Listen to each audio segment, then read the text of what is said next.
لقد من الله على المؤمنين إذ بعث فيهم رسولا من أنفسهم يتلو عليهم آياته ويزكيهم ويعلمهم الكتاب والحكمة وإن كانوا من قبل لفي ضلال مبين آمنت بالله صدق الله العظيم.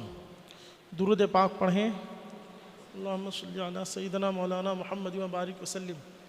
صلاة و سلاما علیک یا سیدی یا حبیبی یا رسول اللہ صلی اللہ تعالی علیہ وسلم. حضرات محترم، سورہ آل عمران کی آیت نمبر 163 تک گفتگو ہو چکی تھی.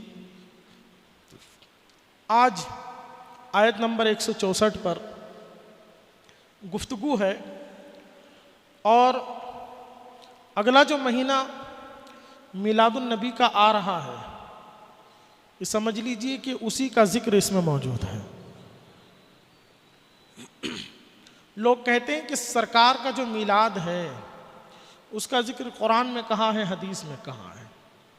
تو سب سے پہلی چیز اس بات کو ذہن میں رکھنا چاہیے کہ میلاد کہتے کسے ہیں، ہے نا. پہلے ہم آیت کا ترجمہ اور اس سے متعلق کچھ گفتگو پیش کریں گے، پھر اس مسئلے پر بھی بات کریں گے جو اعتراض کیا جاتا ہے اس پر بھی.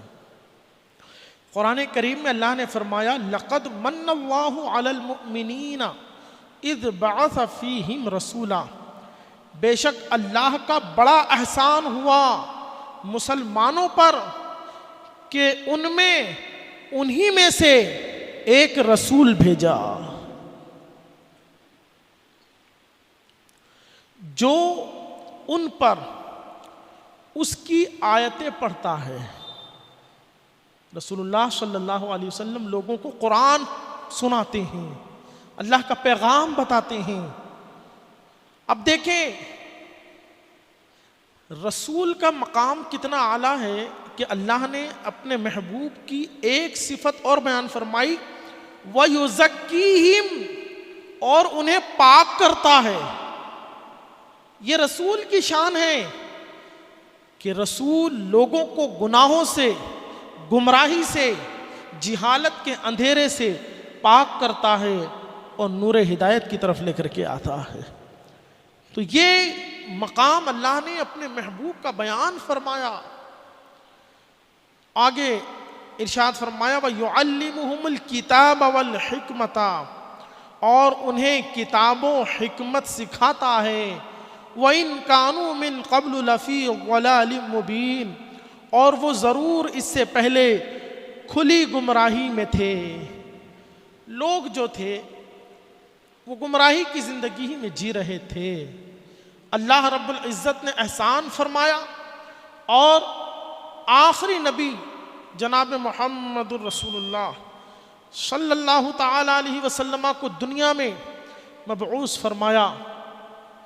حضرات محترم، حضور کے دنیا میں تشریف لانے سے پہلے دنیا کا جو نقشہ تھا، نقشے سے مراد اس کی ڈیزائن نہیں، مطلب جو ماحول، جو کلچر، جو جہالت، جو اندھیرا، جو گمراہی اس دنیا کے اندر تھی، یہ سمجھ لیجئے کہ بالکل ٹاپ لیول پر جب جہالت کا پارا چڑھا ہوا تھا، اور وہ جہالت بھی پوری دنیا میں سب سے زیادہ سخت عرب میں تھی، سب سے زیادہ بڑھ کر عرب میں تھی. خاندان پرستی عرب میں تھی، نسل پرستی عرب میں تھی. وہ لوگ بس سب سے زیادہ اگر کسی چیز کو اہمیت دیتے تھے تو خاندان کو. آپس میں لاکھ دشمنی ہو لیکن مجالے کوئی تیسرا آ کر کے کچھ کر دے. خاندانی جنگیں چلا کرتی تھی اور طرح طرح کے فتن و فساد تھے. عورتوں کے ساتھ جو ظلم و زیادتی تھی، یہاں تک کہ لوگ اپنی ماں کو بازار میں بیچ دیا کرتے تھے. اپنی بچیوں کا گلا اپنے ہاتھوں سے باپ گھونٹ دیا کرتے تھے. کچھ قبیلوں میں یہ رواج تھا کہ بچی جیسے ہی پیدا ہوتی لوگ اس کو مار دیتے تھے. کچھ لوگ اپنی بچیوں کو لے جا کے زندہ دفن کر دیتے تھے. کوئی اپنے ہاتھ سے اپنی بچیوں کا گلا گھونٹ کے مار دیتے تھے. کوئی چٹان پہ سے پھینک دیتا تھا, پہاڑ پہ سے پھینک دیتا تھا. بچی زمین پہ گر کے ٹکڑے ٹکڑے ہو جایا کرتی تھی. وہ چھوٹا سا نرم نازک بدن وہ کیا طاقت رکھے گا؟ وہ نکیلے پتھر جب اس بچی کا جسم ان پتھروں پہ گرتا تھا, اللہ اکبر, وہ جن بچیوں کا گلا گھونٹ کے دبا کے مار دیا گیا, جن کو زندہ دفن کر دیا گیا, یا جن کو پہاڑ سے پھینکا گیا, تو مرنے سے پہلے ان کا دل کسی نہ کسی کو تو پکارتا ہوگا کہ رب قدیر کسی کو تو بھیج دے جو ان بچیوں پر ہونے والے ظلم و ستم کو, عورتوں پر ہونے والے ظلم و ستم کو مٹا دے. اس بچی کی پکار کا جواب ہے محمد الرسول اللہ. اللہ نے رسول کائنات صلی اللہ تعالی علیہ وسلم کو دنیا میں بھیجا. اللہ اکبر. اور پھر جب سرکار دنیا میں آئے, دیکھیں جہاں سب لوگ کر رہے ہوں, بچیوں کو جہاں سبھی پیار دے رہے ہوں, کسی نے اور پیار دے دیا تو کوئی اتنے تعجب کی بات نہیں ہے. بات تو یہ ہے کہ جہاں بچیوں کو گلا گھونٹ کے مار دیا جاتا ہو, ایسے حالات کے اندر بچیوں کو اس مقام تک پہنچا دینا کہ لوگ ان بچیوں کے لیے اپنی زندگی تباہ کر دیں لیکن ان کی عزت پر آنچ نہ آنے دے, یہ بہت بڑی بات ہے. اللہ اکبر. ہری بھری جگہوں پر جہاں خوب پانی ہے وہاں تو لوگ کھیتی کر کے ہرا کر ہی دیتے ہیں. کمال تو جب ہے کہ ریگستان میں انسان باغیچہ بنا دے, ریگستان میں انسان گلستان کھلا دے, ریگستان میں انسان جو ہے باغات لگا دے. مصطفیٰ جان رحمت کو اللہ نے جو ہنر عطا فرمایا تھا, جو اخلاق, جو کردار, جو گفتار اور جو علم اور حکمت, کیا اللہ نے اپنے محبوب کو سمندر عطا فرمایا تھا, وہ ایسا تھا کہ عرب کے جو ہے جکھڑ لوگ, سب سے زیادہ مزاج میں کند لوگ, رسول کائنات نے ان کی فکر کو بدل کے رکھ دیا. ایسا نہیں کہ ان میں عقل نہیں تھی, عقل بہت تھی, بہت مائنڈیڈ کہلاتے تھے, بڑے بڑے شعراء تھے, لیکن نور ہدایت سے محروم تھے, اچھی اور فکر سلیم سے محروم تھے. بہت ظلم و ستم ہوتا تھا. اللہ رب العزت نے رسول کائنات کو دنیا میں بھیجا, اور سرکار نے اعلان کر دیا کہ جس کی 2 بچیاں ہوں اور وہ اپنی بچیوں کو اسلامی قانون کے مطابق پالے اور ان کی شادیاں کر دیں, اللہ اسے جنت عطا فرمائے گا. کسی نے عرض کی یا رسول اللہ صلی اللہ علیہ وسلم, کسی کی ایک ہی بیٹی ہو, آقا فرماتے ہیں اس کے لیے بھی جنت ہے. اور کسی نے یہ عرض کیا یا رسول اللہ صلی اللہ علیہ وسلم کہ اگر کسی کی ایک بھی بیٹی نہ ہو تو قیامت میں اس کا کون سہارا ہوگا؟ آقا فرماتے ہیں اس کے لیے میں ہوں, اس کے لیے میں ہوں. اللہ اکبر. سرکار نے یہاں تک فرمایا اگر کسی کی بہن ہو اور وہ اس بہن کی پرورش کرے, اسے پالے اور عزت کے ساتھ اسے رکھے اور اس کا نکاح اچھی جگہ کر دے, آقا فرماتے ہیں اس بھائی کے لیے بھی جنت کی بشارت ہے. سوچیں آپ, اسلام نے, لوگ کہتے ہیں اسلام نے عورتوں کو کیا دیا؟ میاں اسلام نے عورتوں کو وہ دیا ہے کہ بندہ زندگی بھر نماز پڑھے, زندگی بھر روزہ رکھے, زندگی بھر دیگر کام کرے, تب جا کے اسے جنت ملتی ہے. اللہ رب العزت نے بہت سارے ایسے معاملات کہ جب بندہ نیکیاں کرتا ہے, بہت ایسے موقع آتے ہیں کہ بندہ نیکی کرنے کے بعد بھی کچھ ایسے کام کر جاتا ہے کہ نیکیاں برباد ہو جایا کرتی ہے. لیکن یہ جو الگ سے معاملات عطا کیے گئے, بیٹی کی پرورش, بہن کی پرورش, گھر والوں کی خدمت, ماں باپ کی خدمت, یہ وہ چیزیں ہیں کہ بندہ ہزاروں ایسی بدبختی سے بچ جاتا ہے جو تمہارے اعمال کو برباد کر کے رکھ دیں گے. ان کی خدمتوں کا صلہ ہے کہ بندہ ایسے اعمال سے بچ جاتا ہے جو آخرت کو تباہ و برباد کر دے. اسی لیے گھر والوں کی دیکھ ریکھ، ماں باپ کی خدمت، بھائی بہن سے محبت، ان چیزوں کو بندہ ہلکا نہ جانے۔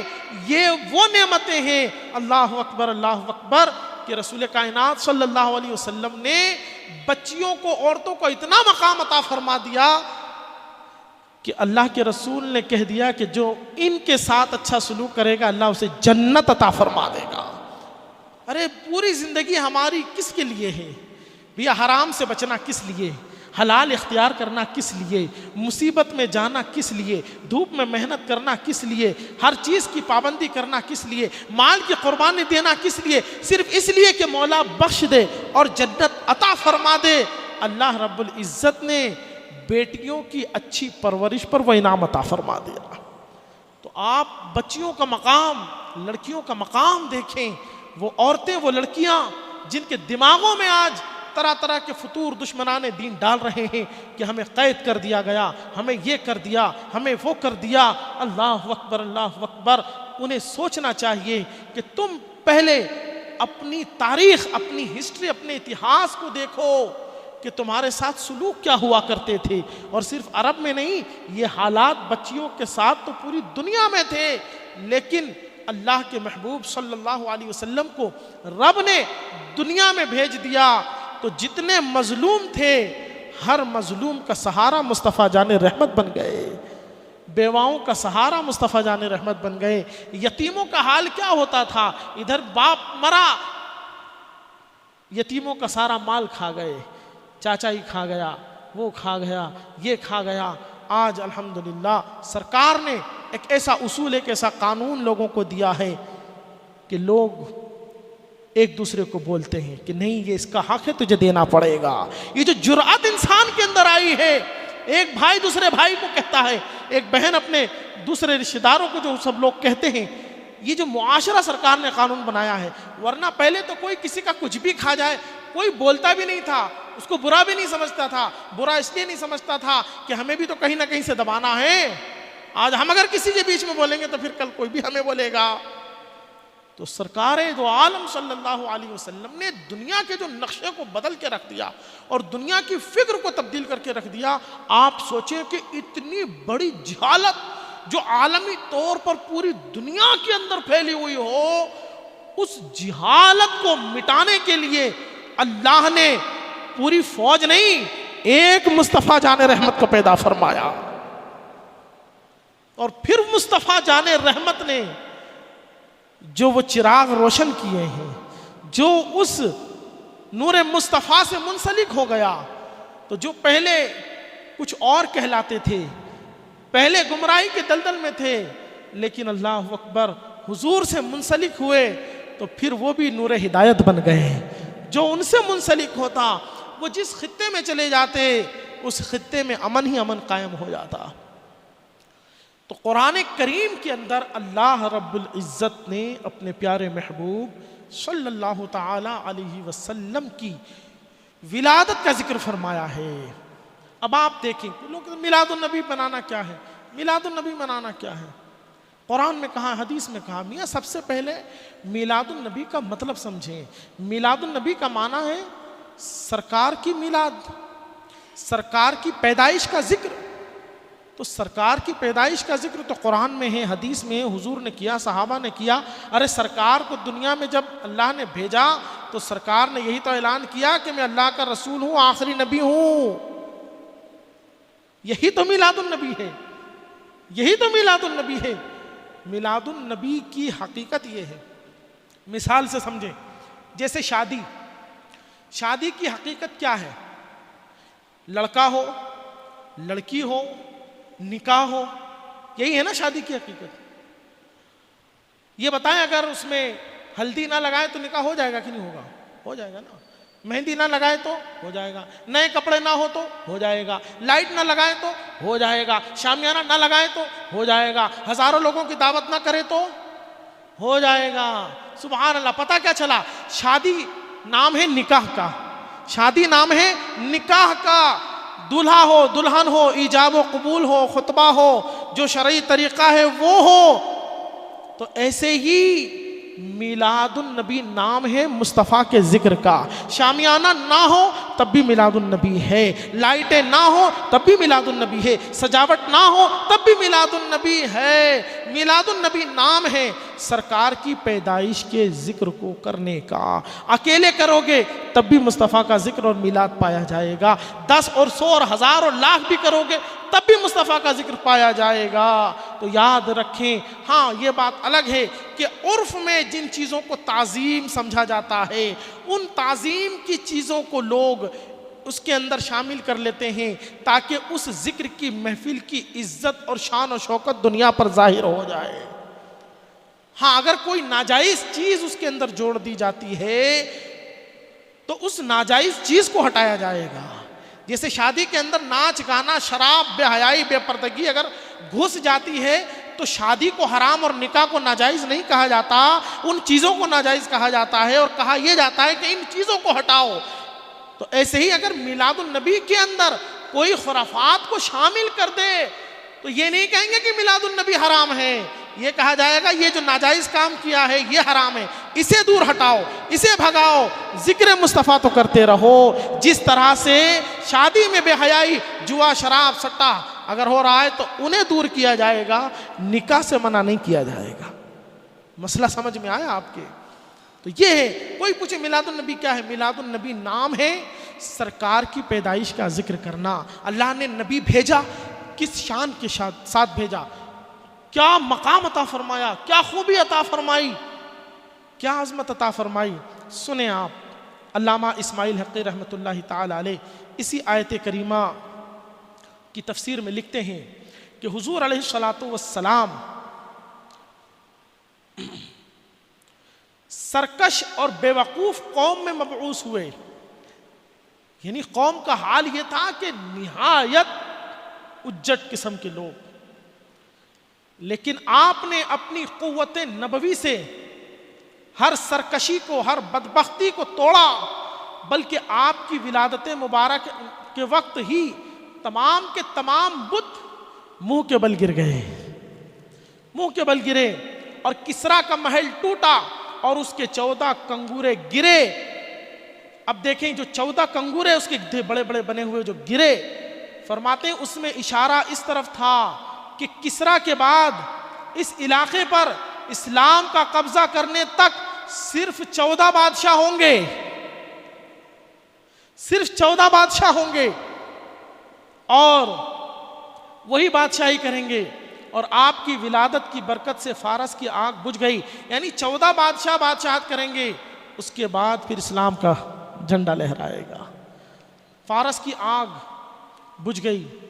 وہ آگ کوئی معمولی آگ نہیں تھی, وہ جو آگ کے پجاری تھے وہ ہزاروں سال سے ان کی وہ آگ جل رہی تھی, کبھی انہوں نے اس کو بجھنے نہیں دیا, آگ کو کبھی بجھنے نہیں دیا, بارش ہو طوفان ہو کچھ بھی ہو, سوچیں آپ. لیکن جب سرکار دنیا میں تشریف لائے تو وہ آگ بجھ گئی اور بحیرہ ساوا خشک پڑ گیا. حالانکہ ان کے بجھنے اور خشک ہونے کی اور کوئی وجہ نہ تھی, آپ کو آپ کے مالک و مولا نے اپنی ذات کے لیے اختیار فرمایا, بلکہ اپنی تمام مخلوق پر آپ کو برتری عطا فرمائی اور اعلیٰ بنایا. آپ تمام مخلوق میں ایسے ہی اعلیٰ و بالا ہیں جس طرح سر میں آنکھ کا مقام ہوا کرتا ہے. اللہ اکبر.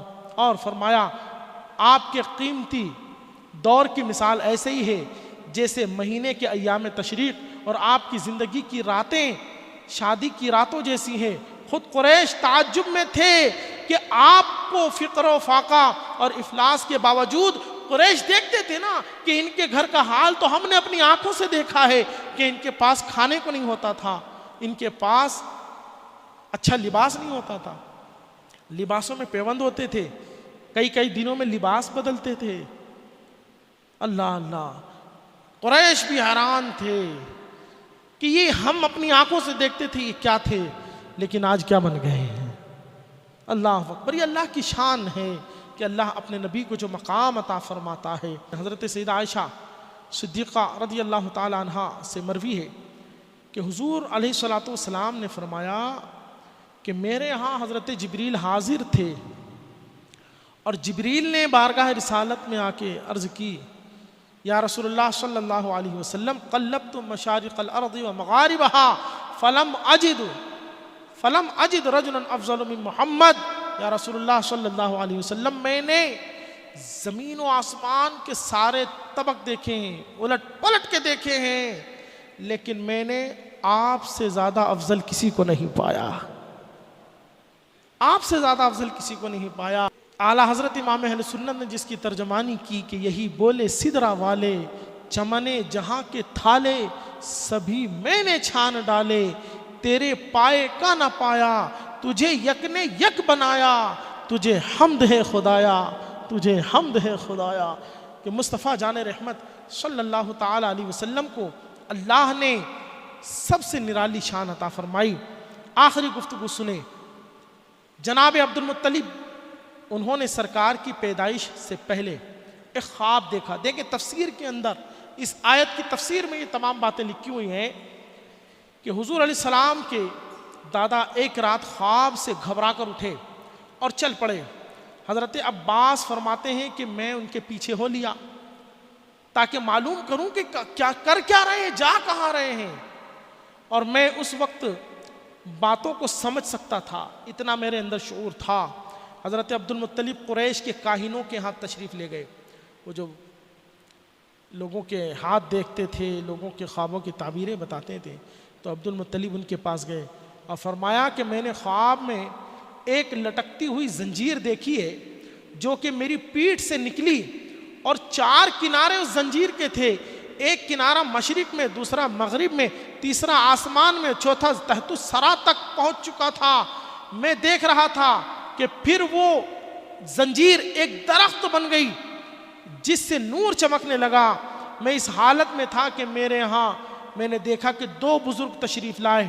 میں نے ان میں سے ایک سے پوچھا آپ کون ہیں؟ تو انہوں نے فرمایا کہ میں نوح علیہ السلام ہوں. پھر ان کے بعد دوسرے بزرگ سے میں نے پوچھا آپ کون ہیں؟ تو انہوں نے فرمایا کہ میں ابراہیم خلیل اللہ ہوں. اور فرمایا حضرت عبد المطلب نے کہ اس کے بعد میں بیدار ہو گیا. کاہنوں نے کہا اگر تم نے یہی خواب دیکھا ہے اور تم جو کہہ رہے ہو واقعی خواب میں تم نے ایسا ہی دیکھا ہے تو تم کو مبارک ہو کہ تمہاری پشت سے ایک نبی پیدا ہونے والا ہے, تمہاری پشت سے ایک نبی پیدا ہونے والا ہے, اور جس کی نبوت کا دائرہ تمام زمین و آسمان میں پھیلا ہے, اور زمین و آسمان کی تمام مخلوق جس پر ایمان لے کر کے آئے گی, جس کا کلمہ پڑھیں گی. اللہ اکبر.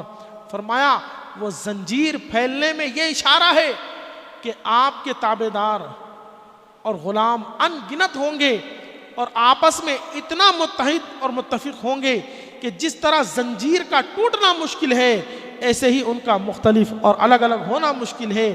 پھر اس زنجیر کے درخت بن جانے میں اس طرف اشارہ ہے کہ آپ کا دین تا قیامت رہے گا اور آپ کا ذکر مبارک بلند و بالا رہے گا. جیسے حضرت نوح کی قوم ہلاک ہوئی تو پھر ان کے بعد حضرت ابراہیم کی ملت کا ظہور ہوا, اسی طرح خود حضور علیہ السلام نے غزوہ حنین میں اشارہ فرمایا انا النبی لا کذب انا ابن عبد المطلب. یہاں غزوہ حنین میں سرکار کے سامنے جب کفار آئے تو سرکار نے کہا تھا انا النبی لا کذب, میں وہ نبی ہوں جو کبھی جھوٹ نہیں بولتا, انا ابن عبد المطلب, میں عبد المطلب کا پوتا ہوں. تو یہ ابن عبد المطلب بولنے کا مطلب کیا تھا؟ مطلب یہ تھا میں اس عبد المطلب کا بیٹا ہوں جس نے وہ عظیم خواب دیکھا تھا اور کاہنوں نے جس کے بارے میں کہا تھا کہ اس کی پشت سے وہ نبی آئے گا. تو وہی نبی ہوں میں جن کا ذکر میری پیدائش سے پہلے ہو چکا تھا. میں آیا نہیں تھا اور میرا ذکر ہو چکا تھا, میں آیا نہیں تھا اور کاہنوں نے میرے دادا کو بتا دیا تھا کہ تمہاری پشت سے ایک نبی پیدا ہوگا. تو عزیزان گرامی, رفیقان ملت, حضور علیہ الصلوۃ والسلام کے میلاد کا ذکر قرآن میں حدیث میں موجود ہے. ہاں ہر دور میں طریقے انداز مختلف ہو سکتے ہیں, لیکن جتنے بھی انداز ہیں ان اندازوں کو بھی دیکھا جائے گا کہ وہ انداز وہ چیزیں جائز ہے کہ نہیں، وہ چیزیں جائز ہے کہ نہیں. اگر وہ چیزیں جائز ہیں اور اس کے ساتھ شامل کر لی جائیں گی تو وہ جائز رہے گا. ہاں اگر کوئی ناجائز چیز اس میں شامل کی جائے تو اس ناجائز چیز کو دور کرنا ہوگا. اللہ تعالی ہم سب کو حضور علیہ الصلوۃ والسلام کی سیرت پر عمل کرنے کی توفیق عطا فرمائے.